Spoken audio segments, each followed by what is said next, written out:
Good morning అండి. ఈరోజు మనం మాట్లాడుకునేది ఢిల్లీ ఎలక్షన్ కేజ్రీవాల్ అండ్ నరేంద్ర మోడీ గారు. నరేంద్ర మోడీ గారు అండ్ కేజ్రీవాల్ వీళ్ళిద్దరూ ఫైట్ తారాస్థాయిలో ఉంది.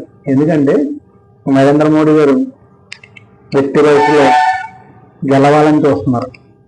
కానీ అక్కడ 2020లో గెలవలేదు, 2015లో గెలవలేదు. నరేంద్ర మోడీ గారు 2014లో పీఎం అయ్యారు. ఆ తర్వాత ఎట్టి పరిస్థితుల్లో గెలలేదు.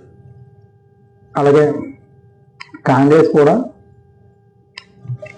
ఏపీ ఆమ్ ఆద్మీ పార్టీ ఓడిపోవడం చూస్తుంది. ఎందుకంటే అక్కడ కానీ నగ్గిందా రాహుల్ గాంధీ గారి నాయకత్వంకి దెబ్బపడుద్ది. ఎందుకంటే ఆయన అక్కడ నగ్గి, పంజాబ్లో నగ్గి అక్కడ ఉన్న కాంగ్రెస్ని తుడిచిపెట్టుకుపోయేలా చేశాడు. అలాగే గోవాలో ఓడిపోవడానికి కూడా ఆయనే కారణం. ఇలా 3 చోట్ల ఓడిపోవడానికి కాంగ్రెస్కి ఆమ్ ఆద్మీ పార్టీ కారణం. జూలై నెలలో ఇద్దరు కలిసి తిరిగారు, కలిసి క్యాంపెయిన్ చేశారు అన్నింటిలోనే. కానీ 6 monthsలో వ్యతిరేకత వచ్చింది. మరి సీట్లు సెట్ అవ్వలేదు, వ్యతిరేకత వచ్చింది. వచ్చిన తర్వాత ఎట్టి పరిస్థితుల్లోనూ కేజ్రీవాల్ నక్కకూడదని కాంగ్రెస్ వస్తుంది. అలాగే బీజేపీ ఎట్టి పరిస్థితుల్లో కేజ్రీవాల్ రాకూడదు. ఎందుకంటే కేజ్రీవాల్ మీద లిక్కర్ స్కామ్ మాత్రం పెద్ద మచ్చ. అలాగే పెద్ద బిల్డింగ్ కట్టుకున్నారు ఆయన. ఒక సామాన్య వ్యక్తి పెద్ద బిల్డింగ్ కట్టుకున్నారు. అలాగే సామాన్య వ్యక్తులకి ఎమ్మెల్యేలు, ఎంపీ టికెట్లు ఇచ్చి గెలిపించుకున్నారు ఆయన.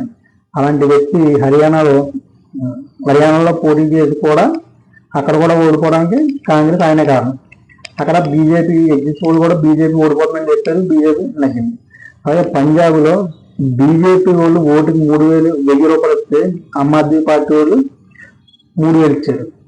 అప్పుడు డౌట్ వచ్చి ఏంటి ఎక్కడి నుంచి వచ్చిందని అమౌంట్, లిక్కర్ స్కామ్. ఆ లిక్కర్ స్కామ్లోనే అలాగే మన సాయిరెడ్డి గారు, అల్లుడు గారు, అలాగే కేసీఆర్ గారు కూతురు గారు, ఈ ఇద్దరు కూడా ఆ స్కామ్లోనే ఉన్నారు. అలాగే మాధవ్ శ్రీనివాసరావు రెడ్డి గారు అబ్బాయి, ఇలాంటి అందరూ కూడా ఆ స్కామ్లోనే ఉన్నారు. ఆ స్కామ్ మెయిన్ హెడ్ కేజ్రీవాల్ జైల్లో పెట్టారు. అలాగే ఈ ఎలక్షన్ అయిపోయి కూడా డైరెక్ట్ నరేంద్ర మోడీ గారు జైల్లో పెడతాను అని చెప్తున్నారు. అంటే అలాగే డైరెక్ట్ ఇది ఎలక్షన్ నరేంద్ర మోడీ గారు చాలా ప్రెస్టేజ్గా తీసుకున్నారు. అలాగే చంద్రబాబు నాయుడు గారితో, అలాగే పవన్ కళ్యాణ్ గారితో క్యాన్వాసింగ్ చేయించారు. అలాగే ఆప్ అయితే అద్దెల్లో ఉన్న వాళ్ళకి అయితే ఉచిత విద్యుత్తు, నీరు. అలాగే బీజేపీ 500కి గ్యాస్ సిలిండర్. కాంగ్రెస్ 300 యూనిట్ వరకు ఉచిత కరెంటు. అలాగే ఆప్ మహిళలకు ప్రతి నెల 2100. బీజేపీ 2,500 ఇస్తుంట. అలాగే కాంగ్రెస్ అయితే 2,500 ఇస్తుంట. అలాగే ఆప్ ఏపీ వృద్ధులందరికీ ఉచిత వైద్యం. అలాగే వృద్ధులకి 3,000 రూపాయలు పెంచుతున్నారు. అలాగే ఏపీలో ఆల్రెడీ 4,000 ఇచ్చేస్తున్నారు. కాంగ్రెస్ 25 లక్షల వరకు బీమా. అలాగే ఆప్ అత్యధిక 18,000 గౌరవ వేతనం. గర్భిణీలకి 20,000 సాయం బీజేపీ. కాంగ్రెస్ నిరుద్యోగులు ప్రతి నెల 8,500. ఇలాగ విపరీతంగా చేస్తున్నారు. కానీ ఆమ్ ఆద్మీ పార్టీ గెలిచిందంటే 2029లో ఈ ఇండియా కూటమి హెడ్ మాత్రం కేజ్రీవాల్ అవుతాడు. ఎందుకంటే నరేంద్ర మోడీకి డైరెక్ట్ కనబడతాడు ఈయన 100%. ఎందుకంటే ఆ వేలోనే ఈ ఎలక్షన్ జరుగుతుంది. ఇప్పుడు కానీ ఇక్కడ కానీ కాంగ్రెస్ కానీ ఓడిపోయిందా, నెక్స్ట్ వచ్చి బీహార్లోను, నెక్స్ట్ వచ్చి కలకత్తాలోను, ఇవన్నీ కూడా ఓటమి.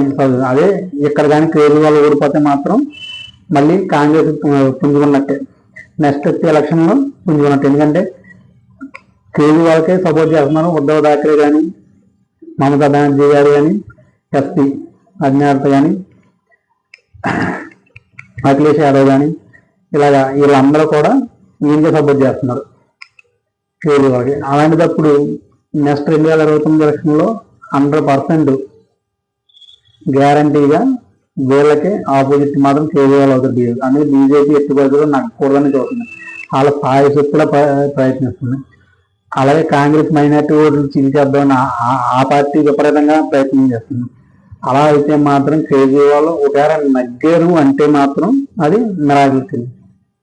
కానీ ఓడిపోతే మాత్రం ఇంకా ఆయన పార్టీ ఇంకా వచ్చేస్తారు. ఎందుకంటే అవకాశం గురించే చూస్తున్నారు బీజేపీ కానీ కాంగ్రెస్ కానీ. ఎప్పుడు కూడా స్వతంత్రం వచ్చిన నుంచి జనతాదళలో కాంగ్రెస్ ఉంది, తర్వాత బీజేపీ కాంగ్రెస్. అప్పుడు బీజేపీ వచ్చిన కాంగ్రెస్ జనతాదళం మొత్తం పోయింది. ఇప్పుడు ఇండియా కూటమి ఒకటి తయారైంది కాబట్టి ఇంకా కాంగ్రెస్ ఉంటుందా లేదా అన్నది ఈ ఎలక్షన్తో గ్యారంటీ తెలుస్తుంది.